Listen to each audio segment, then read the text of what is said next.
Welcome to the Who, What, Why podcast. I'm your host, Jeff Schechtman. In a few days, we will mark the 50th anniversary of the Roe v. Wade decision by the Supreme Court, recently obliterated by the Dobbs decision. Much of the debate has turned on the states and individual laws that accentuate perhaps the worst of federalism. But the battle for abortion rights is not just about the stage or ability to terminate a pregnancy. It's part of a much larger, more complex struggle that addresses the protection of sexual freedom and choices of all women. It portends great disparity and racial and economic bias in the American medical system, and it signals a larger battle for freedom and liberty for all people. Abortion and reproductive rights are a political issue, but they're also a medical issue and an economic issue. We're going to talk about this today with my guest, Felicia Kornbluh. Felicia is a professor of history and of gender studies, sexuality, and women's studies at the University of Vermont. She's the author of the previous books, The Battle for Welfare Rights and Ensuring Poverty. She's a former board member of Planned Parenthood of Northern New England and a current board member of the Planned Parenthood Vermont Action Fund. Her newest work is A Woman's Life is a Human Life, My Mother, Our Neighbor, and the journey from reproductive rights to reproductive justice. Felicia Kornbluh, thanks so much for joining us here on the Who, What, Why podcast. Oh, thank you so much for having me. It's great to have you here. One of the things that really, I think, comes through powerfully in your book is this idea that the abortion debate is more than just the abortion struggle, that it really is symbolic of a much larger struggle. Talk about that first. Well, I think the way that you described it was really fantastic. What I found, somewhat to my surprise, was that the demand for abortion rights as a feminist demand, it really grows out of the National Organization for Women now, which when it started was a fighting group. You know, they were really demanding women's civil rights and were fashioning themselves after the Black civil rights movement. And so the demand for abortion was part of a bigger civil rights demand and a bigger menu of demands that were also about political access and the ability to run for office and the ability to have your vote count. And it was about educational access and the ability to get into good jobs. And it was about employment access. And abortion was seen as kind of a linchpin of all these other civil rights. And it was also seen as kind of a prime case study of how the law worked in a discriminatory way, in a sexist way. And that was all. It may sound very familiar to have those kinds of ideas today, but in the early and middle 1960s, that was all brand new. And activists and theorists and lawyers were theorizing those things for the first time. So the abortion right is very much part of that. And it also is part of, since the 1970s and even more since the 1990s, part of this much wider movement that today is called the movement for reproductive justice, which demands abortion rights and so many other things that enable people to make free choices about when and whether to have children. To what extent has the battle for abortion rights been impacted either positively or negatively by being part of this larger social framework? Well, I think it's benefited very positively. But I think what's gotten in the way, I think, of the movement and of the politics is a kind of an overly legalistic approach to it. I mean, it's hard because this was a mass social movement that ultimately won some great victories through the law. So, of course, it's obvious that people would come to understand it in legal terms and they would come to see, come to focus on the Supreme Court and that sort of thing. But I think that that's led us astray, that really what we need to do is go back to the roots of this movement and understand that what it took was mass grassroots action by all kinds of people, many of whom understood themselves as feminists, some of whom didn't even understand themselves as feminists, right? Who understood that abortion rights were part of larger struggles, and that they had a vision of the world they wanted to create, a world, not just access to this one medical procedure. Of course, access to this one medical procedure is really, really important. But I think what worked politically was to have this wider emancipatory freedom-oriented, future-oriented vision of the world that they wanted to create, a world of greater racial equality, a greater economic equality, a world of overcoming some of the sex discrimination that is now so familiar in the Me Too movement and so on, right? So abortion alone, I think, is weaker as a political demand than the big picture. And I also think abortion as a legal demand in particular is weaker than abortion as a part of a mass grassroots movement coming from the bottom up. Do you think that that's true today? Do you think in terms of dealing with and responding to Dobbs that it is more effective to be part of the larger social movement or not when we look at it in today's political landscape? Today, it's absolutely essential that we understand and that we demand abortion rights as part of larger demands and larger movements.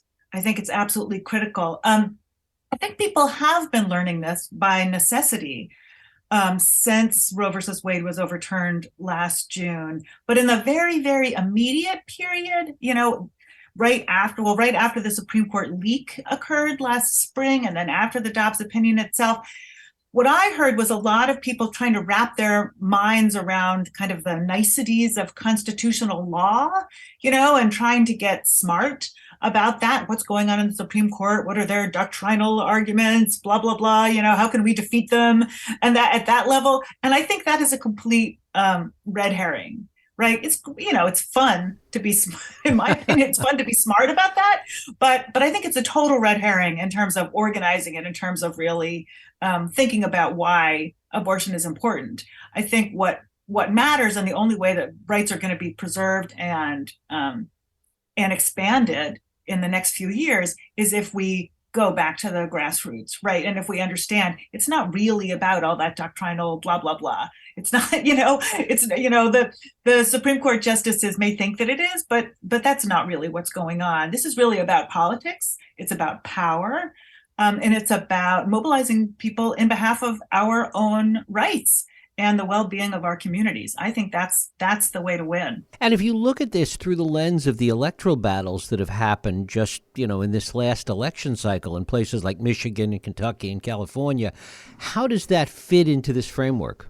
Well, I think what's been happening at the state level with the referenda and other battles over state constitutional decision making and so on, I think we see the power of this kind of grassroots organizing, and it has been incredibly inspiring to me to see what people have been able to do.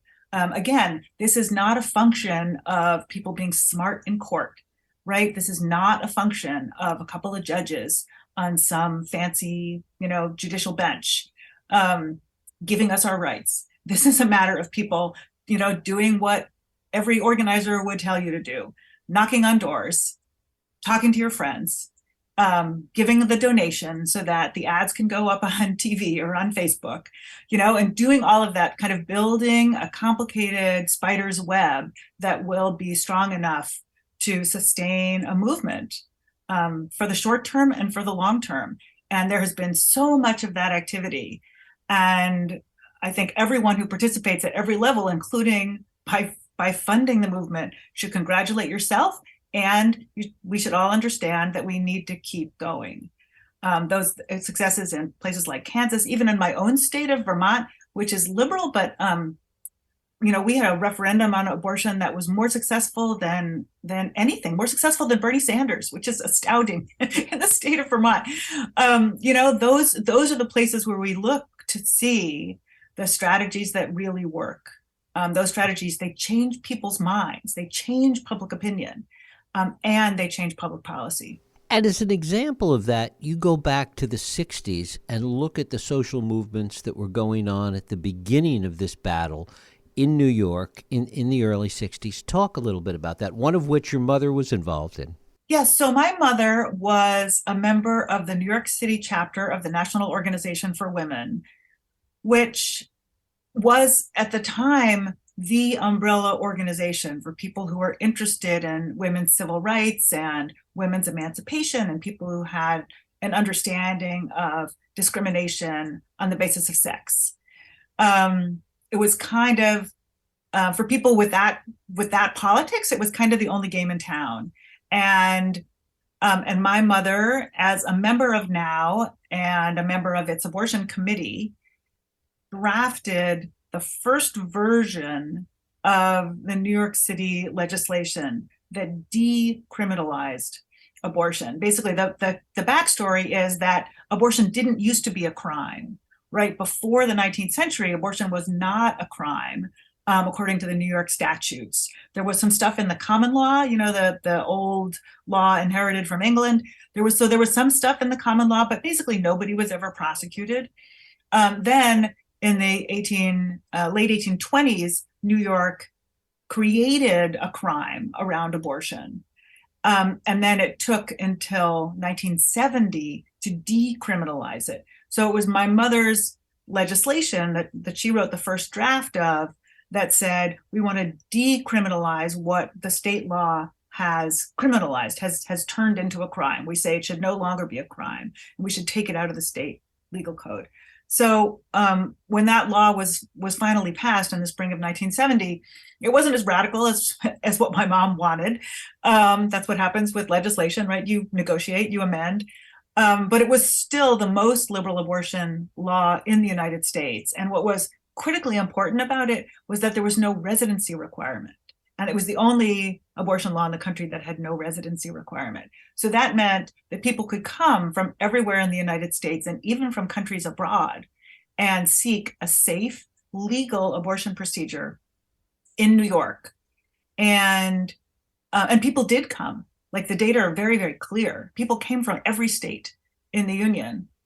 And it transformed the practice of abortion and people's experiences of abortion immediately. And it also made people very aware of the inequality, right? And we see this today. People who could make it to this safe haven state of New York, then New York was really an outlier. Today we have a bunch of safe haven states, but right, people who could make it to that safe haven state had a kind of access to a safe and legal procedure that people in other states who didn't have the money or didn't have the childcare or whatever simply couldn't do. So I think the law was important in two ways, right? On the one hand, it showed this could be done, it could be safe and legal, and that people really wanted it. And on the other hand, it showed that there was gross inequality. And I think both of those things, the good and the bad of my mom's law, really provide the fuel and the engine that then drives into the liberal decision in Roe versus Wade that Justice Blackmun would publish in 1973. And how was the battle against abuse of sterilization part of this whole social justice movement at that period of time? Well, what happens is that before abortion is decriminalized, like when abortion is still a crime everywhere in the United States, there's a very, very widespread movement. But then after Roe versus Wade, there's a group of people who come to understand that having legal abortion, access to abortion, isn't enough, right? That it's very important as one element of a reproductive rights struggle, but that there are other things that also matter. And the key figure here is a woman who was my next door neighbor for about a decade. A Puerto Rican doctor named Dr. Helen Rodriguez Trias. And what Helen did, so Helen she was in favor of legal abortion. And then once that was more or less handled around Roe v. Wade, she became a founder of this group called the Committee to End Sterilization Abuse, or CESA. And what they were arguing was that what they called sterilization abuse, people being pressured into having sterilization surgeries that maybe weren't right for them, being approached by doctors, maybe when they were in a vulnerable moment after a difficult pregnancy or something like that, that was as much of a denial of reproductive rights as was the denial of access to abortion, right? If you can't get an abortion, then you're forced to have a child when you don't want one. If you are forced or coerced into having a sterilization surgery, then you can't have a child when maybe you want one, right? At some point in your life, you might want to have a child. And it was happening in America. People were being coerced into sterilization, especially Puerto Ricans and other Latinas in the United States, and Black women in the South, and many working class and poor women, including some white women, right? It was really happening in America in the 70s. And so there was a new wing of the reproductive rights movement that arose in the 1970s after Roe versus Wade, saying, look, legal abortion is great and it's not enough. We also need the right to have children and the right to not be pressured or harassed by our doctors. Coming back to what you were talking about earlier, that the battle is no longer just in the federal courts as it has been for so long, that it is now a political and economic battle in every single state and in the country as a whole. Do you think that this is going to be better for the movement in the long run? It's hard to imagine that it's better as a result of Dobbs, but there is the bigger picture here. I don't think it's better. I do mourn the loss of Roe versus Wade. Absolutely.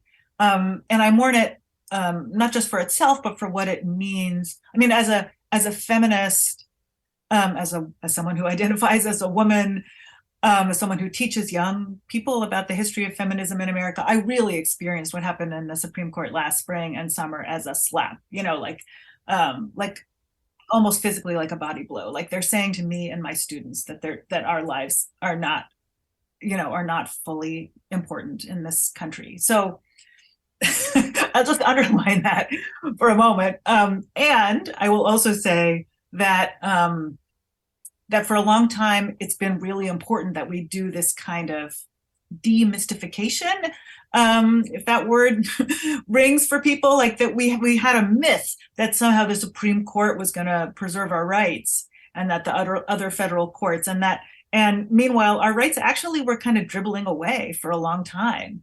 And so, if there's a silver lining here, it's kind of the tear off the Band-Aid silver lining, like, oh, right, like that's who these guys are, right? They're not going to, why did I ever think that they were going to preserve my rights? They're not interested in doing that.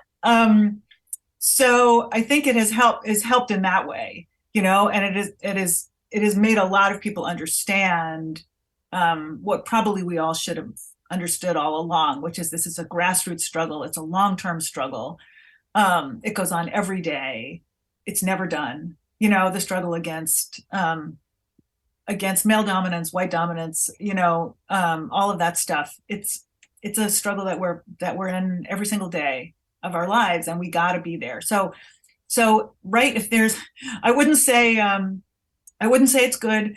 But at the same time, I would say, look, this is an opportunity for us to learn and rebuild. And many, many people have been learning and rebuilding. And is this a state-by-state struggle at this point, or is it a national struggle? I mean, obviously it's both, but where is the locus of the action at this point, or where should it be? I think a lot of the action is at the state and local level. And I think the story that I'm telling in A Woman's Life is a Human Life may help us with a kind of blueprint for that. So what I see in the earlier movement to decriminalize abortion is that people were able to go very, very quickly from what seemed like an impossible task to one that was done, right? In New York, which today we think of as such a liberal jurisdiction on issues like abortion, when people started doing this work, when Percy Sutton, who was a representative from Harlem, and later Manhattan Borough president, when he introduced the first law that would have liberalized the abortion laws in New York State, like they didn't have a snowball's chance in hell, pardon my language. People really thought this was a desperate effort. They thought they were going to have to amend the New York State Constitution in order to change abortion law, or maybe even amend the federal Constitution, right? That's what they were looking at in 1965, 66. But by 1970, so it's only 5 years, less than 5 years, they won in New York. And then in 1973, they won in Roe. And it was a very unanticipated victory for the movement in Roe versus Wade. They didn't see it coming. So I think the struggle is absolutely a state and local one. And we have to really dig into our localities. And wherever we're able to be efficacious, all kinds of different entities make meaningful decisions about our reproductive rights. It can happen in the city council. It can happen in your hospital system, in your public hospital system, or even in the guidelines that are being established for private hospitals, right? There's all kinds of decision making that happens that can either support our reproductive rights or can deny reproductive rights. So I think that, we obviously, as you were suggesting, we need to work both locally and nationally in support of reproductive rights. But I think this is it's like 75% local, and with the 25%, we can think about what we might want at the national level, right? But this is mostly a local and a state level struggle, and it will be for some time. Of course, the danger with that, the problem with that, is that it creates such a patchwork of laws around the country. Yes, and it's unfair and it's unequal. And I think we need to be calling that out all the time and insist that there be equality and universality of access. I mean, right now, today, somebody's reproductive rights in my state, in the relatively liberal Northeast, are completely different from the rights that somebody has in a state that has shut down abortion access. In a place like Texas, where they're seeking to close the window up to 6 weeks of a pregnancy, which is really, not a very big window if you know how pregnancy works. It's so, yeah. I mean, and I don't understand why the Supreme Court thinks that that's constitutional, or why they think that's legal, or why they think it's moral. So I think we need to have the struggle where we are, and where we can win and sustain our rights. And we need to keep educating ourselves and each other. And we need to have, one eye on this national inequality, which is totally unacceptable. Do you think, and you teach younger people in your classes, is the younger generation today up to this challenge in your view? I think so. I love my students, and I think my students are very much like the people that I'm writing about in A Woman's Life as a Human Life. My fear or my concern is that there's been so much kind of dispiriting bad news that they may decide that it's not winnable. So that's part of the reason that I wrote this book, is because I want people to understand. I want this rising generation to understand that, in my view, these battles are winnable. On the evidence of the past, they're winnable. I got very sad when Justice Kavanaugh was, under scrutiny when he was being chosen for the U.S. Supreme Court. There were mass demonstrations in Washington, and disabled people and feminists were in the halls of Congress. And I actually said to my students, look, if you feel like you need to go to Washington and participate in this, then we'll figure out a way for you to make up the work. Like, I didn't quite, say leave, please leave. I almost said that. Students felt like as people who identify as gay or trans or feminist, they felt like they needed to go. I would work with them. And my students said, it's not going to work. We're not going to win this one. And they stayed home. And that's what scares me, is that, the generation that lived through the promise of the Obama years, and then had this terrible Trump era reaction, and now this absurd Supreme Court, that they may feel like it's not winnable. And I want to tell them, look, it really is. It's winnable if we all work together. And what happens if they think that it's not winnable, if they're not up to, if this generation, this younger generation, is not up to the challenge? How does it play out, do you think? I don't know. I don't have a scenario. What I see right now is that people are stepping up, right? And it doesn't have to be everyone. But as we know throughout our history and the history of all human societies, when there's an empowered group, even if it's an empowered minority that really, really cares and is willing to go to the mat and, put everything they have on the line, then they win. So that's what I see. That's what I see happening here. And if my students stay home, then I don't know what happens. Then we're in some crazy Handmaid's Tale kind of situation. And I prefer not to think that we're going that way, at least not this week. All the work once again gets left to the boomer generation. Right. Well, I think there also have been people my age and older, people who remember what it was like before 1973 or before New York changed its law in 1970, who are stepping up as well. Right. And I think that's powerful. And I think that we need to all work together. Felicia Kornbluh, her book is A Woman's Life is a Human Life, My Mother, Our Neighbor, and the Journey from Reproductive Rights to Reproductive Justice. Felicia, I thank you so much for spending time with us today. Thank you, too. Thank you. And thank you for listening and joining us here on the Who, What, Why podcast. I hope you join us next week for another Radio Who, What, Why podcast. I'm Jeff Sheckman. If you like this podcast, please feel free to share and help others find it by rating and reviewing it on iTunes. You can also support this podcast and all the work we do by going to whowhatwhy.org/donate.